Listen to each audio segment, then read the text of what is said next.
Bienvenidos a este tu programa, La Suma de tu Palabra es Verdad. Acompáñanos en la próxima media hora y estudiemos juntos la Palabra de Dios.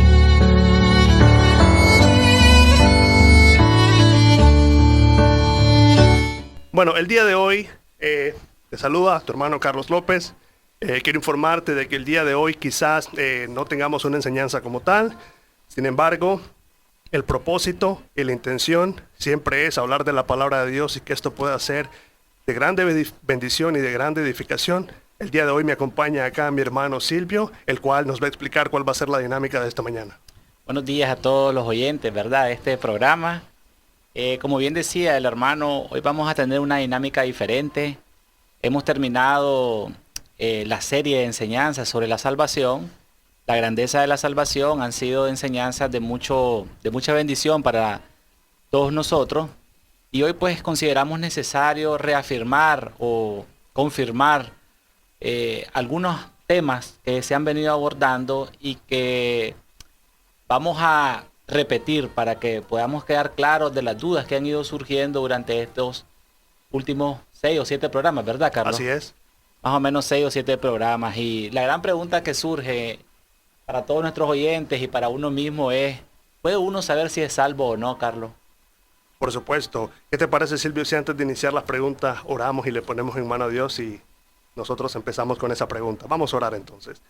Padre que estás en el cielo, esta mañana te agradecemos por este privilegio tan lindo, Señor, el cual es anunciar las buenas nuevas de salvación. Gracias, Señor, porque nos permites estar reunidos aquí, Señor. Bendice a toda la audiencia, bendice a toda persona que está sintonizando este programa. Que su alma, que su vida pueda ser edificada grandemente. Señor, te lo rogamos en el nombre de Cristo. Amén. Amén. Entonces, regresamos a la pregunta. ¿Puedo yo saber si soy salvo o no? Perfecto. En realidad, esta es una pregunta que creo yo es sumamente vital, sobre todo cuando estamos hablando del tema de la salvación. Es una pregunta que viene a la inquietud de muchos oyentes y de muchas personas que son cristianas. Bueno, entonces quiero responder esa pregunta de la siguiente manera. Y la manera en la que quiero responder esta pregunta es así. La pregunta es, ¿podemos saber si somos salvos? Entonces, si queremos ser breve en la pregunta y dar esta respuesta, simplemente podemos decir, sí podemos saber que somos salvos. Les quiero mencionar lo siguiente. La Biblia presenta que la salvación es una obra garantizada. Es más, la presentación misma del Evangelio no da lugar a que se tome como un mensaje inseguro. El Evangelio como tal presenta la realidad más segura y eficaz cuando hablamos de la salvación. Entonces, si el mensaje del Evangelio no me da lugar a una inseguridad, por supuesto que sí puedo saber si soy salvo. Y me gustaría leer un texto, y es un texto por supuesto que es muy conocido. Es el texto que está en Romanos 1:16. Romanos 1:16 dice, porque no me avergüenzo del Evangelio, porque es poder de Dios para salvación a todo aquel que cree, al judío primeramente y también al griego. Ahora vemos de qué dice este texto, el Evangelio es poder para salvación. El Evangelio garantiza un propósito y el propósito es la salvación. Por eso lo presentamos.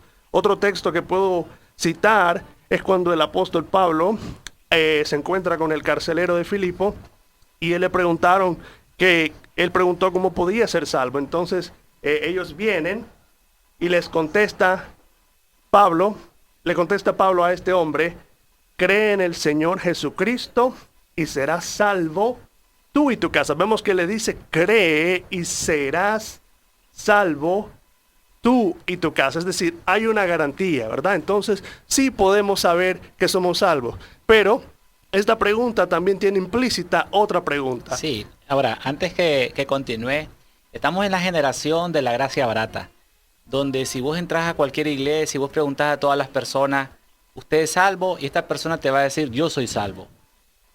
hoy en cada esquina, en cada pueblo hay una iglesia y entras y hay 100 personas y usted le pregunta a las 100 personas, ¿sos salvo? Y te dicen, yo soy salvo. Entonces, ¿cómo podemos saber en primer lugar nosotros mismos si somos salvos? Y segundo, ¿cuáles serían las características que debe presentar esta persona para que nosotros podamos al menos, porque la salvación al final te va a decir, solo Dios conoce las cosas, solo Dios conoce el corazón, pero solo cuáles son las características de estas personas que realmente han sido salvas y cómo puedo saberlo yo mismo si soy salvo? O sea, ¿cómo me examino, Carlos? Correcto. Entonces, quiero contestar esta pregunta, siempre dando seguimiento a la respuesta anterior. Entonces, la primera parte en donde yo dije que sí podemos ser salvos porque el Evangelio presenta una garantía, un mensaje seguro, esa es una manera objetiva de conocer nuestra salvación. Pero una manera subjetiva de conocer nuestra salvación es como nosotros nos damos cuenta. Esto es Dios quien me dice a mí que la salvación es un hecho garantizado, ¿verdad? Pero ahora, ¿cómo yo como persona me doy cuenta de que soy salvo? Bueno, si leemos en el libro de Juan, en las cartas de Juan, Juan nos da varias pautas como para nosotros cerciorarnos o confirmar nuestra salvación. Y quiero ser bastante práctico y directo en esto. Por ejemplo, un texto que apunta rápidamente a la salvación de una persona es un texto que me apunta a la obra de la regeneración. Y dice así: el que es nacido de Dios no practica el pecado. O sea, vemos de que una persona puede observar su salvación al encontrar que la práctica del pecado ya no es un patrón en su vida. Porque obviamente al ser nacido de nuevo, tiene la simiente de Dios y la simiente de Dios apunta a que la persona crezca en santidad, a que la persona pueda vivir en obediencia a Dios. Otro ejemplo que también encontramos en la carta de Juan, en una de las cartas de Juan, es el que dice, el que permanece en él debe andar como él anduvo. Entonces, eso me presenta a mí, 2 Corintios 5:17 creo yo, que dice, de modo que si alguno está en Cristo, nueva criatura es, las cosas viejas pasaron, todas son hechas nuevas. Entonces, vemos de que la forma en que yo me puedo dar cuenta es esa, cómo la salvación se manifiesta de manera que yo pueda convencerme conforme a la objetividad que está en la Escritura. Otra manera, dice la Escritura que el que también ama a Dios, ama a los hermanos. Hay un texto también en la carta de Juan que dice, en esto sabemos que estamos en Él, en que amamos a los hermanos. Y también en que guardamos su palabra, porque Dios dice, el que me ama, guarda mi palabra. Entonces vemos de que todos estos, en una palabra sencilla podemos decir, encierra la obediencia que yo tengo para con Dios. Y eso se manifiesta de modo que esto es una garantía que puede a mí de manera subjetiva para yo conocer la salvación como tal. Sí, se puede conocer y esta es la manera en que nosotros podemos identificarlo. Excelente, Carlos. Bueno, también quiero comunicar a nuestros oyentes que nos acompaña también aquí, ¿verdad? El hermano Alan, y él también nos va a ayudar en esta dinámica de la contestación de las preguntas. Alan, dando seguimiento a esto, muchos pueden decir, pueden pensar, bueno, lo que él está diciendo son obras. El Señor dijo que el que hace la voluntad de mi Padre es el que entrará en el reino de los cielos. Y entonces ahí empezamos con que unos dirán, bueno, todo lo que ellos están diciendo y esto de hacer son obras. Si hablamos de frutos o si hablamos de obra, nos gustaría que le aclararas a nuestro oyente si la salvación es solo por fe y cómo distinguimos si es por fe o por obras, porque nosotros nos vamos a encontrar con personas que las vemos muy ocupadas en actividades religiosas, nos vamos a encontrar con personas que inclusive pueden hacer, como decían en los tiempos de Jesús, milagros, sanidades, que hablan con mucha reverencia y que en realidad están haciendo muchas obras. Y ellos pueden decir, yo soy salvo porque yo ayudo a la gente, yo soy salvo porque yo estoy en alabanza, yo soy salvo porque hago mucha obra. Entonces, ¿cómo distinguimos si es por fe o por obras? ¿Qué nos puedes decir de eso, Alan? Bien, es muy buena pregunta y la respuesta está también fundamentada en la Escritura como todas las otras respuestas. Ha habido un gran dilema desde la antigüedad. Esto no es una pregunta nueva, no es algo que está surgiendo para un dilema nuevo. Hay dos extremos. Un extremo que se le conoce como legalismo. En este extremo las personas quieren procurar la salvación por medio de sus méritos propios, por medio de la obediencia a la ley, por medio de sus obras. Pero el otro extremo también ha convertido, como bien has dicho, la gracia para libertinaje, en el cual se ampara bajo esta gran verdad de que la salvación, la justificación es solamente por fe, es solamente por gracia, desligada de cualquier fruto, producto u obra. Y eso ha conllevado a esta generación a una gracia para el libertinaje. Ahora bien, vamos a dar los fundamentos. Primero, el apóstol Pablo en la epístola de Romanos ciertamente dice, en 4, 3 al 5, dice, porque, ¿qué dice la Escritura? ¿Creyó Abraham a Dios y le fue contado por justicia? Pero al que obra no se le cuenta el salario como gracia, sino como deuda. Mas al que no obra, sino cree en aquel que justifica al impío, su fe le es contado por justicia. Ahí no está hablando de una salvación solamente por medio de la fe, no una salvación por las obras. Y al mismo tiempo, el apóstol Pablo en Romanos pone su tesis acerca de la epístola diciendo en Romanos 1:17, porque el evangelio de la justicia de Dios se revela por fe y para fe, como está escrito, mas el justo por la fe vivirá.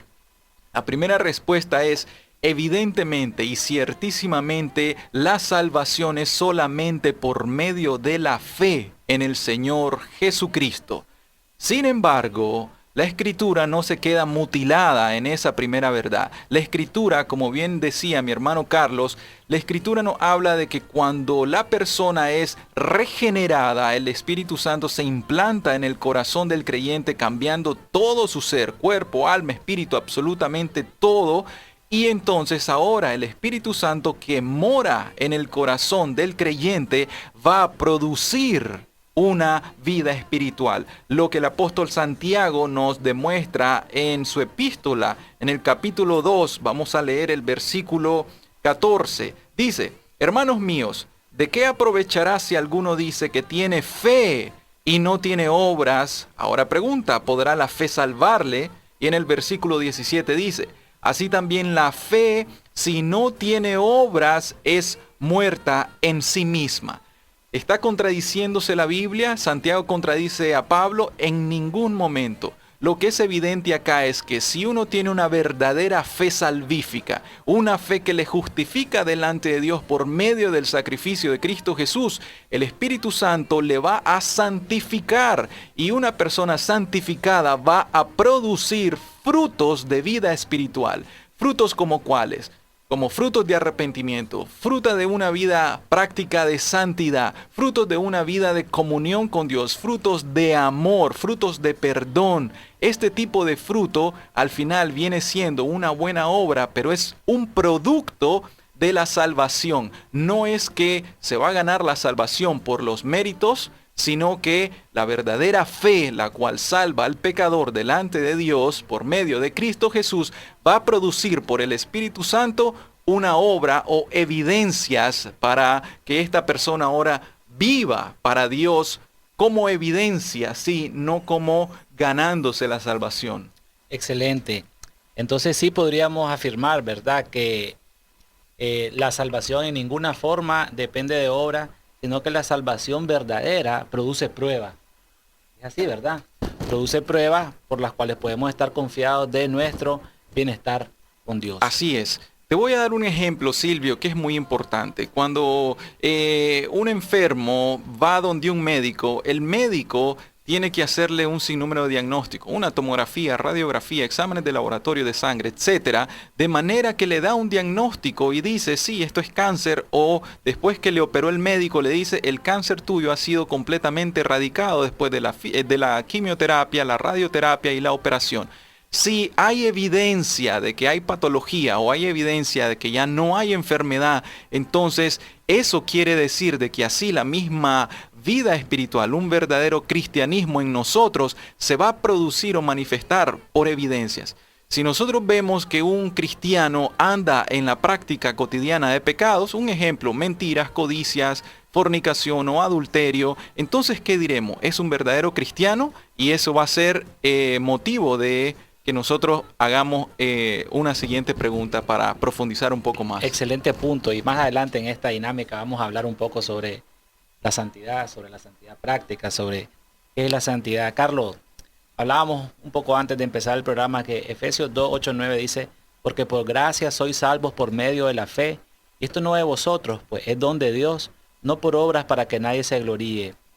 ¿Cuál sería la diferencia entre ser salvo por fe y ser salvo por gracia? Perfecto. Bueno, quiero decir que no hay ninguna diferencia como tal, pero ¿por qué considero un punto importante a aclarar? Muchas personas pueden decir cuando hablan de su salvación, yo soy salvo por la gracia de Cristo, yo soy salvo por la misericordia de Dios, o yo soy salvo porque Dios me justificó. ¿Las personas están diciendo algo distinto? No, en realidad, están utilizando términos intercambiables dentro de lo que concierne a su salvación, y voy a explicar por qué. Porque en realidad, cuando decimos que somos salvos por gracia, es un panorama general de nuestra salvación. Porque en realidad, todo aspecto de nuestra salvación, sea la justificación, sea la santificación, sea la regeneración, todo eso es una obra de la gracia de Dios. Porque nosotros sabemos, como dice el texto, la salvación es de Jehová. Entonces no hay lugar para que nosotros pensemos de que existe una manera distinta de ser salvo fuera de la gracia. Pero entonces, decir soy salvo por fe, soy salvo por gracia, en realidad estamos intercambiando términos que nos llevan hacia el mismo objetivo, la salvación. Entonces, algo que quizás pudiera explicar como un punto individual es que cuando decimos que somos salvos por fe, simplemente nos referimos al hecho de que nos presentan el mensaje del Evangelio, y el mensaje del Evangelio es creído, ¿verdad? Porque la fe viene por el oír, y el oír la palabra de Dios. Entonces tocamos la fe como un aspecto individual y explicamos y damos detalles cómo la fe interviene o qué es la fe dentro de la salvación. Pero decir soy salvo por gracia encierra todo nuestro aspecto de la salvación. Efectivamente, sin fe, dice, nadie puede agradar al Señor. Ahora, soy salvo por fe, soy salvo por gracia, es una terminología común, ¿verdad? Pero la gran pregunta que surge cuando decimos soy salvo por fe, soy salvo por la gracia de nuestro Señor Jesús, ¿significa esto que ya no estamos bajo la ley? Es decir, yo ya no me rijo por la ley. Y cuando te hago esta pregunta, me gustaría que tal vez Alan explique lo que es la ley, para que después de esto nos diga si aún después de esto estamos bajo la ley o no bajo la ley, porque si somos salvos por gracia, pueden pensar algunos, ya no estamos bajo la ley. ¿Qué es la ley, Alan? Y Carlos, no sé si querés ampliar y nos puedes contestar esta pregunta. Sí, claro. De hecho, ese es un punto central, clave del apóstol Pablo en dos de las grandes epístolas.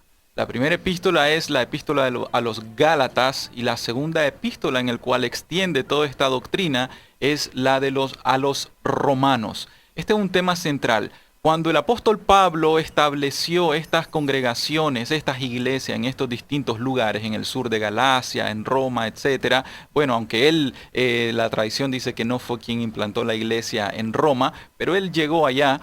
Entonces, vienen y los cristianos, los gentiles en aquel tiempo, ellos estaban enseñados sanamente en la doctrina apostólica. Sin embargo, se introdujeron a las iglesias falsos maestros. Estos falsos maestros eran un tipo de cristianos o pseudo cristianos que eran judíos, y estos vinieron, se les comenzó a llamar a ellos judaizantes. Los judaizantes lo que comenzaron a hacer es que ellos querían o exigían que los cristianos gentiles, aquellos que son salvos por fe, por gracia, por medio del Señor Jesucristo, que estos se tuvieran que circuncidar. Y aquí entonces estos judíos cristianos querían exigir a los creyentes que ellos guardaran el Shabbat, que se circuncidaran, que guardaran las fiestas, etc. Aun que ellos guardaran la ley dietética, la ley ceremonial que Moisés les había dado. Sin embargo, el apóstol Pablo en sus disertaciones viene y les explica. Y de esta forma les pregunta a los de Galacia, les dice, ¿ustedes recibieron el Espíritu Santo por la ley o por la obediencia de la ley, o por el haber creído o por la fe? Y entonces la respuesta es que ellos recibieron la evidencia del Espíritu Santo por medio de la fe y no por la obediencia a la ley. ¿Por qué razón? Porque la obediencia a la ley hasta este momento no había dado salvación. La ley lo que producía simplemente era muerte. ¿Por qué? Por cuanto todos los seres humanos hemos pecado, hemos sido destituidos de la gloria de Dios. ¿Por qué? Porque hemos quebrantado los mandamientos de la ley moral de Dios. Por tanto, la obediencia delante de Dios, si queremos hacerlo por medio de la fe, debe ser una obediencia absoluta, perfecta, constante y continua. Y aquel que fracture una J o una tilde en lo más pequeño, este va a quedar bajo condenación de la ley. Y es ahí que se introduce la gracia. Pero la gracia es lo que nos va a explicar el hermano Carlos. Esta gracia no es una gracia de libertinaje. Por lo tanto, la ley primeramente viene a ser como un tutor, un maestro que nos lleva a buscar la salvación o el refugio por medio del Señor Jesucristo. Pero ahora que Carlos nos explique un poco si esta gracia debe de ser guiada por una obediencia a la ley, por amor o por legalismo. ¿Nos regimos o no nos regimos por la ley?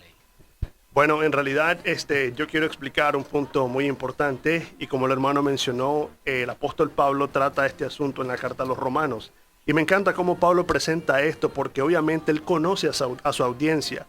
Recordemos que los judíos habían exteriorizado la ley y habían hecho de su salvación un acto externo y no un interno. Por tanto, la observancia de un mandamiento, la observancia de una ley como tal era sumamente vital.